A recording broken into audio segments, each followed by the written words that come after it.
falling, I'm falling, I'm falling, I'm falling, I'm falling. Shouldn't be trusting me, I could be making it all up, you know.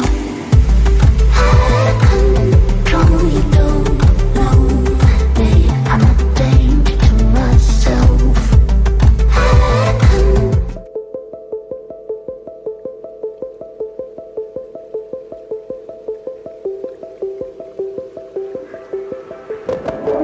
Good morning, good afternoon, good evening, whatever time it is that you are tuning in. This is Unapologetically Me, featuring me.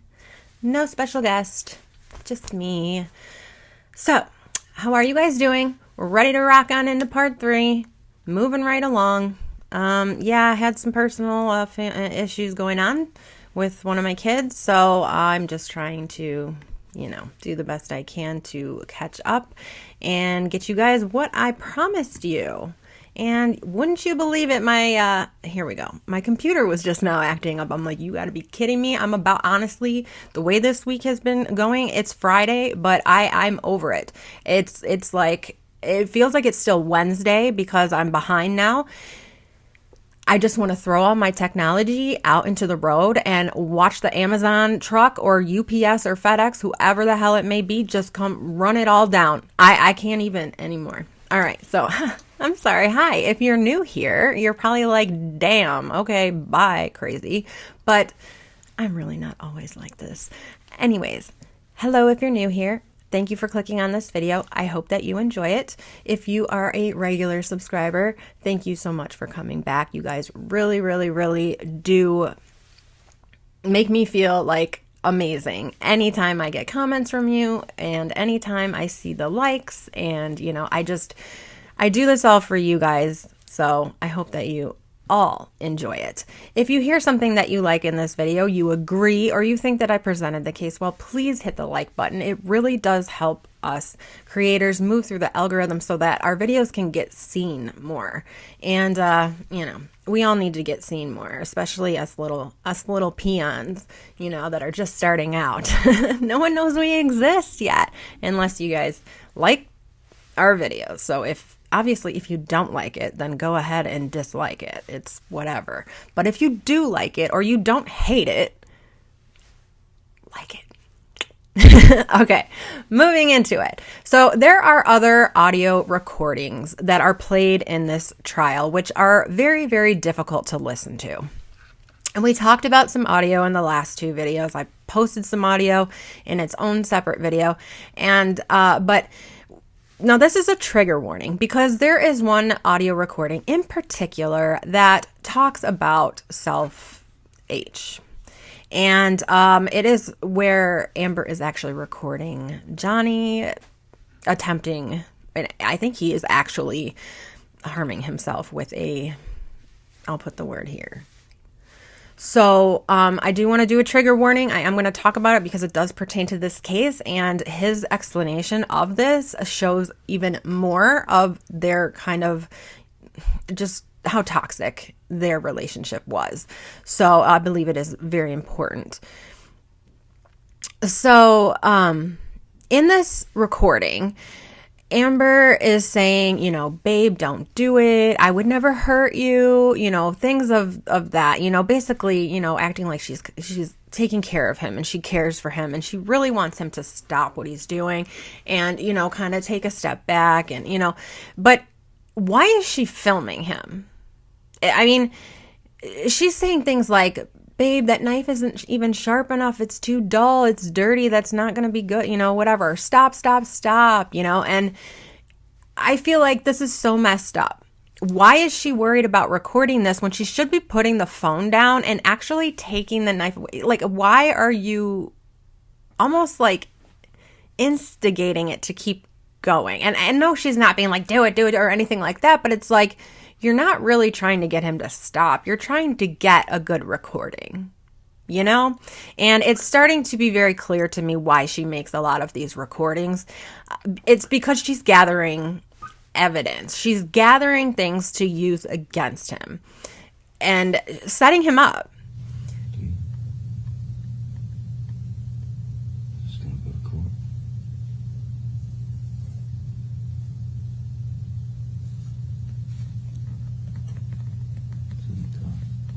The knife is really dull.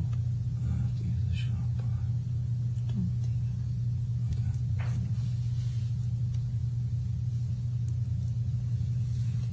Don't. Don't you tell me. Please don't do that. Put the knife down. Just put the fucking knife down. Don't do that. Do not do that, Johnny. Please, I you're want to gonna look at you. you're gonna hurt yourself. Please I want to stop. look at you. I know you're in pain. Wait. Stop. Please There's a don't. way for the pain to go away. Well, it's not that. It doesn't make it go away, trust me. You don't fucking know. I do know. It doesn't make it go away. Really? Did it make it go away? Yeah. It did? Please don't do that, okay? There's love here. There is love here. There's love here. I wouldn't be here. I have no other reason to be here.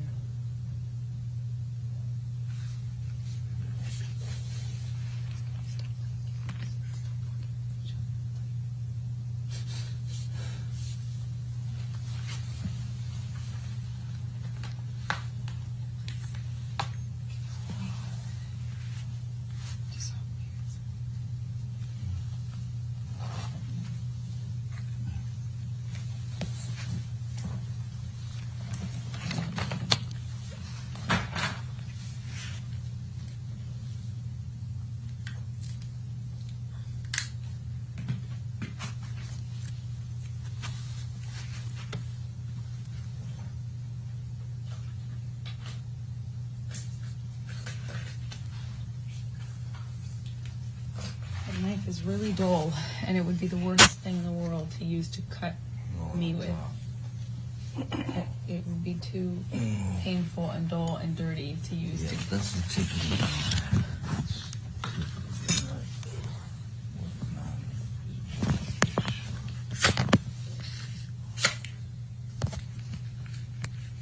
Right? It's pretty.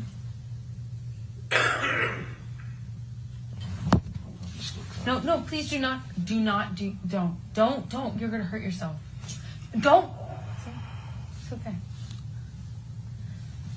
Please don't cut yourself. Please don't. Please stop.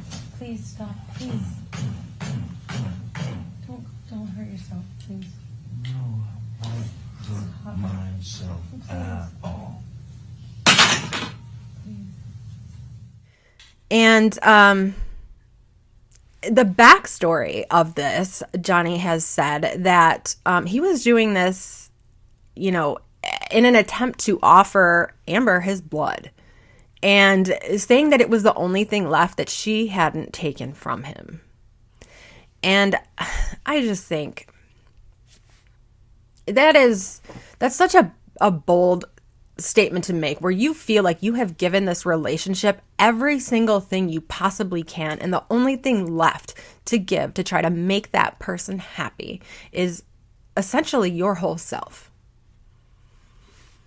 And the fact that she just sat there recording him at his weakest moment. And I'm not saying this is the first time he's ever done it. I'm not saying it's the last time. I'm not saying, anything about it. But someone who is that low, who is doing something like that to themselves, is at one of their weakest moments.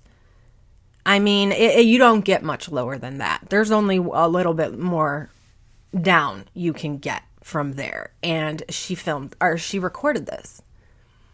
So I don't like that at all. It really disgusts me about her. I almost feel like for someone to record that, in my opinion, it is like she's putting it in the bank to save up for later. And, kind of like all these photos that she saved up that really had no reason for her to take them. And I don't really see or understand why these are all being used in court. There are, photos of him passed out on the couch with ice cream spilled in his lap. There's the one of the table set up with all these illicit substances on it, almost like it was staged that way. I mean, I don't know. Who leaves fresh lines on a table and just walks out and just leaves them there like that, not to blow away by a fan or someone walking by? It almost looks staged to me, and it wouldn't surprise me if it was. But that's just my opinion. So, another photo that was put up in court was him on the ground, and this audio was being played at the same time, and he was moaning and groaning and just on the ground. And like, what is the point of taking that photo or that audio? He's not doing anything to you. He's on the floor or he's passed out. Like, why are you taking this pictures or this videos or audio other than just to like basically have something to kind of blackmail with or show in case you ever need to for, you know, a reason such as lying about someone hurting you when really you've done nothing but torture them the entire time that you've known them, with the exception of a year when you were grooming them. My opinion. The fact about the ice cream, that Johnny Depp testified that he worked a 17-hour day that day filming Pirates. That's what they were in Australia. They were filming Pirates of the Caribbean. He had done a 17-hour day. He did say that he popped a couple, you know, helpers to relax. And he said he was exhausted. And he basically passed out on the couch. The ice cream, he claims, was planted there. And that photo was taken by Amber, obviously. And he said if you look at it, you can see that his right hand is actually in his pants pocket. So, how is he eating ice cream if one hand is in his pocket, the other one's nowhere near the ice cream? I tend to believe him on this one. I almost feel like he would have just made fun of himself if that weren't the case, because anytime he's been uncomfortable with something that they've said, you know, he's either said, yep, and admitted it, or he's been like, oh yeah, wow, oof, that was rough, you know. But and he did make a comment about this, but he also claims that he didn't have ice cream when he sat down on that couch. And anyway, you know, on a lighter note, speaking of on a lighter note, I do have to say that some of JD's quips I find absolutely hilarious, as does the court seem to at times, such as the ice cream that we just talked about, where he quipped, well, that was a wonderful picture for her to take. Amber's lawyer asked Johnny, oh, so it's her fault that picture was taken. And he quips back, well, she snapped it. And I just think that's hilarious because it's true. It's like, why would she take that picture? You know, oh, well, it's her fault. I'm not saying it's her. She's the one who, of course it's her fault she took the picture. Is it her fault I'm passed out? No. Is it her fault the ice cream's in my lap? According to JD, yes, because she put it there. But, so anyway, Johnny Depp has said, and other people have testified to it as well, that he often used humor in uncomfortable situations. And we see it all through the trial. And I appreciate that about him. Because what we're listening to and the topic of what is going on in the trial is very, very serious. And it is going to bring a lot of awareness, I think, to DV, and that it can happen to men as well.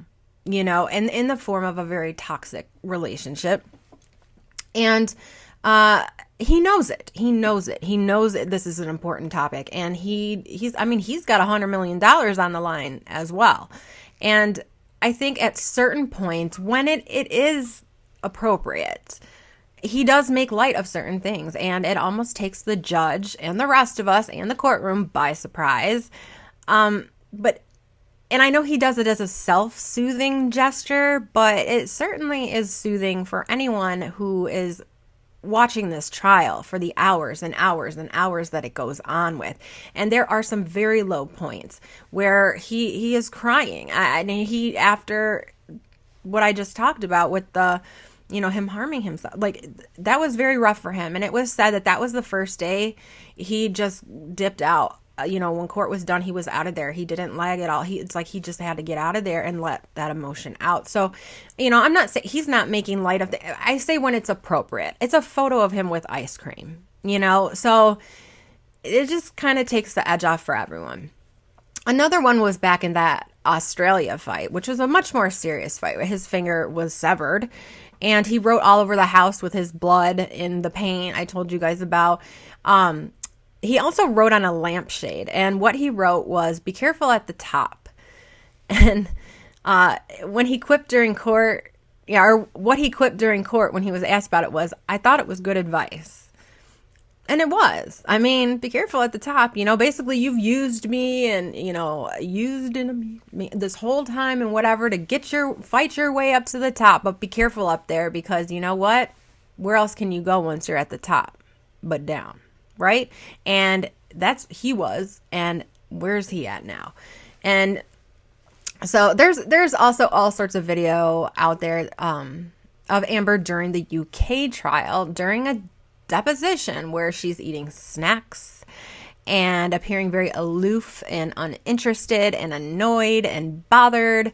It's been speculated by some that food that she's constantly eating was kind of a tactic to buy herself time during difficult questions. And it could be. When I first saw those videos, I thought, well, she's just full of herself and she doesn't care. She's just eating her snacks. Like, I don't give a shit about anybody's time here. Like, I'm just going to sit here and, have my little snacks and make my little snotty little faces and roll my eyes and laugh smugly, But there is one point during the questioning that she hurriedly, the question is starting to be asked and you can tell it's a deep one, and she's hurriedly grabbing the snack and shoving it in her mouth, and then she sits there and takes forever to chew it. September of 2015, you punched Johnny Depp in the face with a closed fist.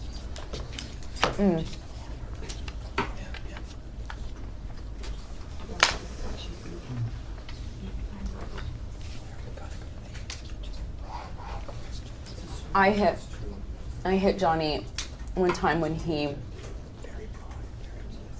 Sorry, I'll wait. No, you answer the question. Please stop whispering because it's distracting over here. It's your team. No, I was referring No, these to two. this actually. I can't hear them. I hear I them. can't hear them. So please answer the question. Yes or no, did you ever No. punch Johnny Depp with a closed fist in the history of your relationship with Johnny? Answer it however you feel you wish to. Using it as a reason to not answer the question right away. When just a little bit ago, it was a question that was asked that was like a yes or no kind of response, and she answered, with her mouth full. And it wasn't just yes or no. It was a little bit, but she had no problem talking with her mouth full when a lighter question was asked. Big question where she had to actually come up with something, she's got food in her mouth and worried about talking with it there. I mean, it does fit the speculation that was a tactic. In my opinion, that part does. And I keep asking myself the same question. What woman who is afraid of a man do these types of things? Like, what type of woman would do these types of things? You're in a deposition where you have just accused your spouse of being DV with you, and you're snacking, you're rolling your eyes, you're laughing, her story's kind of jumbled up, and also the provocation of provoking of arguments, and there's just a ton of evidence that during a fight, he would leave and go to another room or leave altogether, whichever it was, and she is hunting him down. And she hated that. She hated when he would leave. She hated when he wouldn't fight back.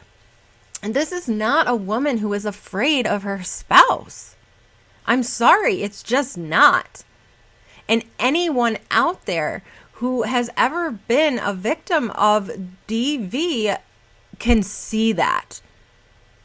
Man or woman, like this charade of hers has got to stop. Like, the jig is up, girl. There is so much out there showing that you did nothing but provoke and antagonize and instigate and just push this man to his absolute mental limits.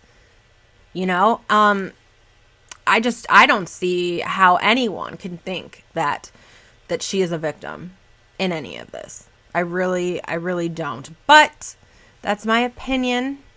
And he wasn't always the greatest either. And I've said that before, and I'll be saying it again. He had some serious issues as well. They were a very toxic couple. So, and she has admitted this. She has admitted she hunted him down and sought him out every time after a fight. She admits that she has been physical with him. And when they argue, you know, she calls him a coward if he doesn't respond, or when, I should say, he doesn't respond. She's called him a coward. She's called him, you know, the little kitty cat with the P word. She has called him, you know, an ass kisser. She's called him all sorts of things, right? In these audio tapes, you know, and she drags his kids into arguments. And that is something that is especially low, because what the hell did the children have to do with it? Well, of course, she wants to say that he's a bad father, but she would say the kids are disappointed in you, and the kids don't, you know, like what you're doing, and oh, you're such a horrible father, and you neglect your children and whatever. Yet anytime he would go to spend any amount of time with his kids, she would have a problem with it. You know, and who would do this? Who would use someone's children if they were afraid for their safety? Who would gaslight a person in this manner if they were afraid for their safety? Only two types of people I can think of: a sadist and or a perpetrator of AB, not a victim. And we're going to end this video because I actually have a couple more. I'm making them smaller so I can get them out to you quicker. So hope you guys like, hope you subscribe, and I will see you in the next one as soon as possible. Have a great one. Great weekend if I don't see you till Monday.